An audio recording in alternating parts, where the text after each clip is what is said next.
Hey everybody, KMO here. The debate starts in about 9 minutes, and I have a special treat for myself, which I cannot share with you. I can show it to you.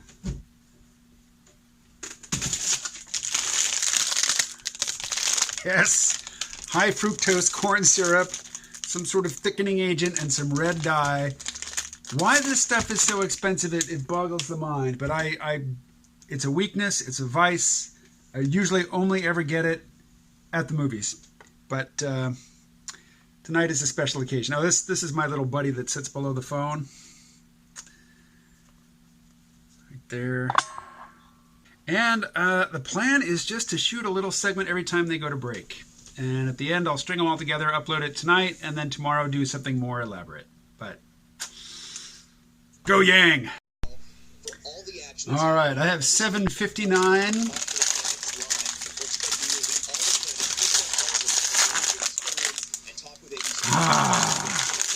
100% artificial.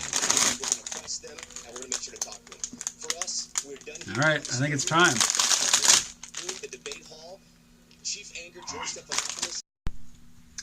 Holy shit, that first hour and what, 20 minutes was infuriating. It started off okay, but then Andrew Yang, he didn't get a question for a very long time. Finally, he gets a question, and then all the other little small fish candidates start talking out of turn when it's Andrew Yang's turn to speak.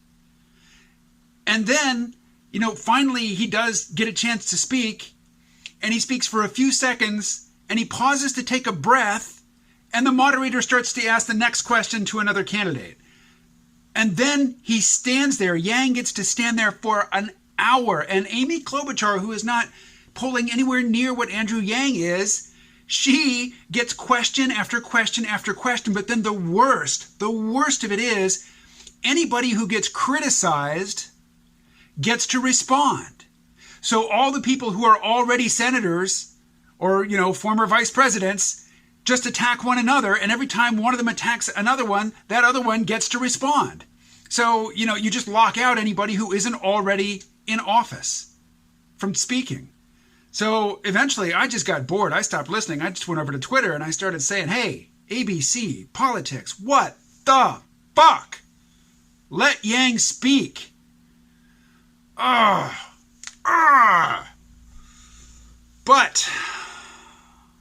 bring it down and say the beginning was fairly interesting.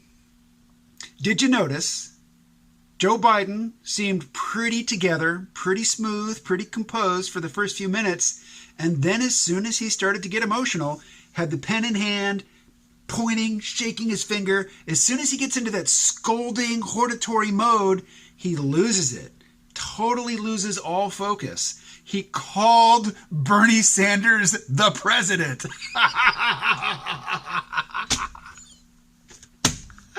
Oh my God, Joe. Oh, Joe. I mean, if you saw the video that I did earlier today, talking about how Joe Biden, once he gets into that, that's that mode where he's getting all emotional and he's getting all scoldy, he just can't keep track of what he's talking about. The details just get all muddled and mushy. How many candidates, how many pandered to, just the racial obsessions of the moment? Booker says he's going to open a White House office of white supremacy? What? I will say, though, what's going on screen here? Let's see. What's the reaction so far? Okay, they're still on break. I will say, Booker has been well-spoken. Klobuchar, she's well-spoken. I mean, she's fine as a candidate, but she doesn't have the support that Andrew Yang has. She shouldn't be given the opportunity to make an infomercial on stage. She's been given so much time, totally out of proportion to her standing in the polls. But Booker, I thought, has been pretty well-spoken. I think when he can get passionate and remain articulate. He can get passionate and still keep track of what he's talking about. I don't like him as a candidate. I'm not sure if I'd vote for him or not if he was the Democrat on the general election ticket. But I have nothing against him, really. Not like Harris. You know, Harris got asked a good question by one of the mods, like, hey, you were a prosecutor, and when you were actually profiting from your participation in mass incarceration in the drug war, you were fine with the prohibition against marijuana. You didn't support legalization. Why do you support it now? Why do you claim to support it now? You know, Joe Biden, we'll leave off Uncle Joe for now. I mean, once he lost his composure, once he lost, you know, that polish that he had at the very beginning, it never came back. He was just stumbling and misfiring, you know, pretty consistently from then on. Bernie's doing okay. It sounds like he needs to clear his throat. I mean, just put your hand over the mic and I mean, he sounds sick, and you know, his voice is never melodious, it's never, you know, dulcet, but it's not always so rough and gravelly. So Bernie, I don't know. Hopefully somebody's bringing him a glass of water or something. They're taking care of that in the break now. How many of these candidates have tried to attach themselves to the saintly image of Barack Obama? Everybody's doing it. Characters who have no plausible connection, you know, to draw upon are trying to attach themselves to the legacy of Barack Obama. Who, anyway, I won't get into criticisms of Barack Obama. This is not the time or place. All right, they're starting again. Okay, I'm getting bored with it now, I have to say. But I think after that first, like, uninterrupted hour where Andrew Yang just got to stand there and say absolutely nothing, and then when he was finally called on, it was so weird that he was actually getting to speak that Elizabeth Warren had to be told twice that the question wasn't for her. She started to answer it twice. It's like, no, really. We really are asking Andrew Yang a question. Seriously. No, really. I know it's hard to believe. Anyway, in the second hour, I'm only half listening. I was over, you know, bitching on Twitter about how Andrew Yang doesn't get to speak. But, you know, then they did give him a few questions. I've noticed that, you know, he got a question about dealing with China, and he got a question about immigration. There's been very little discussion of domestic economic issues, and certainly nothing about jobs. And he hasn't been given any opportunity that I can see, you know, to where he could, with any credibility, you know, work in some mention of UBI, other than in his opening statement, which apparently got a lot of people going to his website. You know, surprise. I hate to say it. I mean, I'm wearing the colors. I don't think Andrew Yang's doing all that great in this debate. I mean, it's a really weird format, and there's no real possibility to build momentum unless you're one of the candidates who are already office holders. And, you know, every time your name gets mentioned because somebody's criticizing you, you get a chance to respond. But if you're not already an office holder and nobody mentions you, then you're kind of locked out. So I was happy that he got to mention democracy dollars, which I don't think he had enough time to really explain what it is. But, you know, basically, if you give every American $100 to support campaigns, well, then, you know, the amount of money that Americans are spending to support candidates dwarfs that which is provided by corporations and PACs and special interests, which, you know, it doesn't get money out of politics, but it gets the special interest money. It basically makes it disappear in terms of, you know, the percentage that the candidates have to work with. So he didn't have enough time to explain what it was. I'm afraid that was kind of a wasted opportunity. I hope he does get a chance to talk about UBI, even though it's not my favorite policy. I think it is the thing that really does set him apart and will get people interested.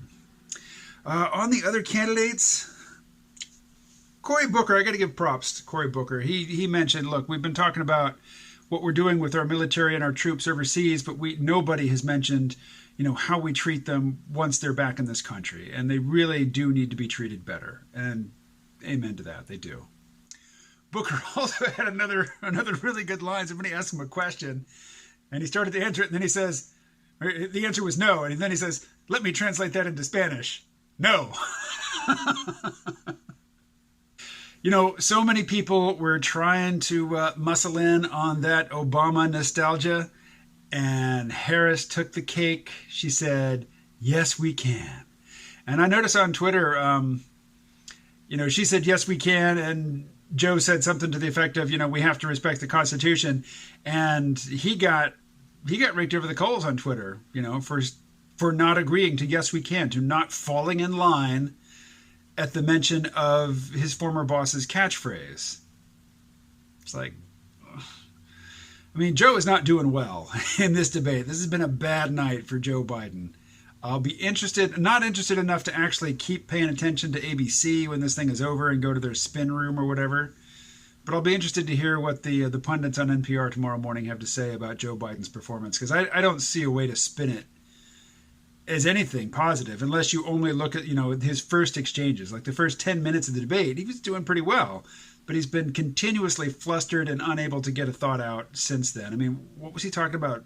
Playing records all night? Playing the phonograph, did he say?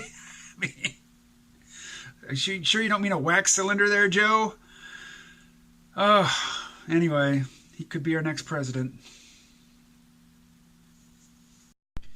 Well, this commercial break's turning out to be pretty long. They were doing some analysis. The candidates aren't back on stage yet. So I want to say one thing. I don't like Kamala Harris. Will not vote for her, period, point blank. But she did say something that I really agree with about incarceration. Solitary confinement is cruel and unusual punishment. It is psychologically debilitating, and it takes, if somebody is a violent criminal and you subject them to really psychologically brutal conditions for a few years and then release them back out into the population, you haven't done anybody any favors. You've not done any good. You've not made our society one bit safer or kinder or saner. That is it is a vicious, evil practice, and we have the Puritans to thank for it. Thanks, guys. Anyway. All right, so there was just closing statements left. I missed the actual question, but it was something to the effect of what was a failure that you experienced and what did you learn from it? At least that's what the questions all seem to imply. I'd heard the bit about Andrew Yang starting his company and failing many times. So I think his final statement in the second debate was just amazing.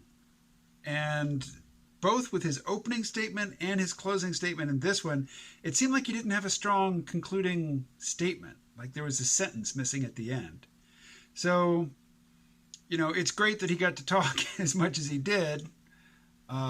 Really shut out for the first hour, though. That was really very irritating.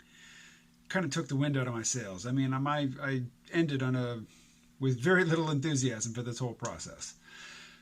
But, so it goes. I'm going to throw up, these observations now and not throw up, but I'm going to post these observations now and have, sleep on it, think about it a little bit in the morning, and then give you a more considered response to the debate tomorrow. Talk to you then.